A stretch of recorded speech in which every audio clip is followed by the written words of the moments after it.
चंद्रमा का ये हिस्सा उसका सबसे ठंडा इलाका है, क्योंकि यहाँ सूरज की रोशनी बहुत कम पहुँचती है।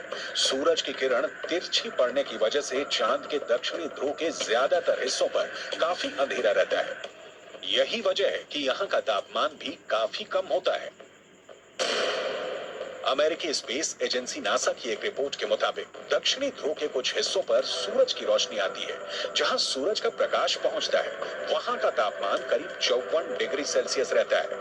लेकिन चांद के दक्षिणी ध्रुव के ज्यादातर हिस्सों पर सूरज की रोशनी नहीं पड़ती और इस वजह से वहां का तापमान -248 डिग्री सेल्सियस तक पहुंच जाता है।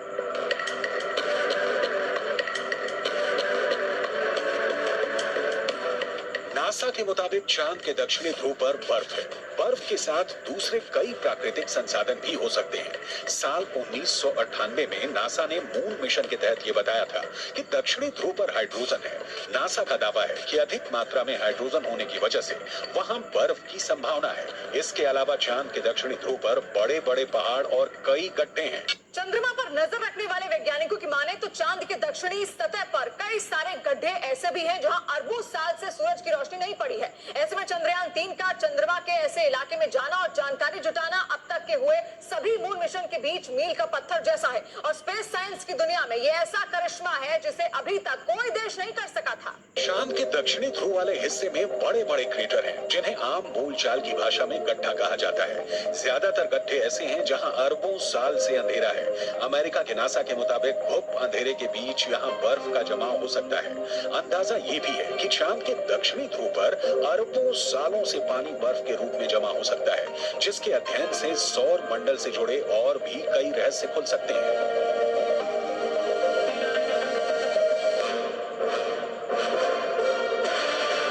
यानी भारत का चंद्रयान 3 चांद के उस हिस्से में पहुंचा है जो हमें नहीं दिखता है। सवाल है, आखिर चंद्रमा का एक ही हिस्सा हमें क्यों दिखता है? चांद खुद भी अपनी धुरी पर घूमता है और पृथ्वी के गुरुत्वाकर्षण बल के कारण चंद्रमा उसके चारों ओर चक्कर लगाता रहता है। धरती का यही गुरुत्वाकर्षण बल हमें चांद के दूसरे तरफ को देखने नहीं देता। दरअसल चांद में पृथ्वी से जुड़ा एक गुरुत्वाकर्षण केंद्र है। गुरुत्वाकर्षण केंद्र चांद के बीच में नहीं, बल्कि उस हिस्से में है जो धरती की तरफ है। पृथ्वी का गुरुत्वाकर्षण बल चांद को अपनी तरफ खींचे रखता है। इसी वजह से चांद एक ही स्थिति में धरती के चारों तरफ घूमता रहता है और चंद्रमा का दूसरा हिस्सा धरती से नजर नहीं आता। धरती से 3,84,000 किलोमीटर की दूरी तय करके चांद पर पहुंचा विक्रम लैंडर चांद के उस दक्षिणी ध्रुव के तिलिस्म को तोड़ने वाला है। इसरो के मुताबिक चंद्रयान 3 के 3 अहम मकसद है। पहला, विक्रम लैंडर की चांद के दक्षिणी सतह पर सुरक्षित और सॉफ्ट लैंडिंग। दूसरा, प्रज्ञान रोवर को चांद की सतह पर चलाकर दिखाना। तीसरा, वैज्ञानिक परीक्षण करना, जिसकी धमाकेदार शुरुआत हो चुकी है। चंद्रमा के रहस्यों की खोज में सबसे पहली कामयाबी 1959 में तब के सोवियत संघ को मिली थी, जो अब रूस के नाम से जाना जाता है। 12 सितंबर 1959 को धरती से लॉन्च किया गया रूस का स्पेसक्राफ्ट लूना 2 चांद की सतह से जा टकरा। 7 बरस बाद 1966 में सोवियत संघ ने एक बार फिर चांद पर दस्तक दी। 3 फरवरी 1967 को लूना 9 चांद की सतह पर पहली बार सॉफ्ट लैंडिंग करने में कामयाब हो गया। ये वो वक्त था जब सोवियत संघ और अमेरिका के बीच शीत युद्ध चल रहा था। दोनों देशों में धरती के साथ साथ स्पेस रिसर्च को भी लेकर एक होड़ लगी थी। इस होड़ का सबसे अहम हिस्सा चांद तक पहुंचने की दौड़ थी। सोवियत संघ को पीछे छोड़ने के लिए तब अमेरिका ने इंसान को चांद तक ले जाने और सुरक्षित वापस लाने का लक्ष्य तय किया। Of landing a man on the moon and returning him safely to the earth. 1, 0, all engine running. Liftoff. We have a liftoff. 32 minutes past the hour. Liftoff on Apollo 11. America के अपोलो 8 मिशन ने America के 3 अंतरिक्ष यात्रियों को चांद की कक्षा में पहुंचा दिया। ऐसा पहली बार था जब इंसान चांद के इतने करीब पहुंच गया था। इसके बाद वो दिन भी आया जब अमेरिका ने चांद पर इंसानों को उतार दिया। ये मिशन था अपोलो 11। अपोलो 11 के जरिए अमेरिका ने चांद तक ऐसी छलांग लगाई जिसे आज तक कोई दूसरा देश दोहरा नहीं पाया।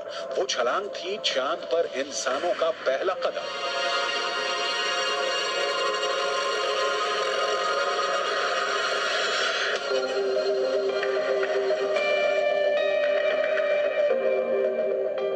20 जुलाई 1969 को अमेरिका के अंतरिक्ष यात्री नील आर्मस्ट्रॉन्ग चंद्रमा पर पैर रखने वाले पहले इंसान बने थे।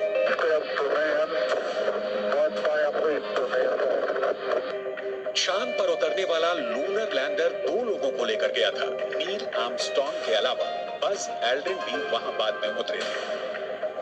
अपोलो 11 मिशन ने चांद से मून रॉक्स लाकर एक अलग इतिहास रचा।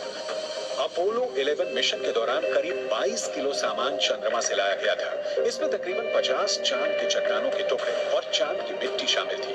चांद पर पहुंचने की स्पेस रेस आगे भी चलती रही। इस दौड़ में यूरोपियन एजेंसी, जापान, यहां तक कि चीन भी कूद पड़ा, लेकिन मून रिसर्च में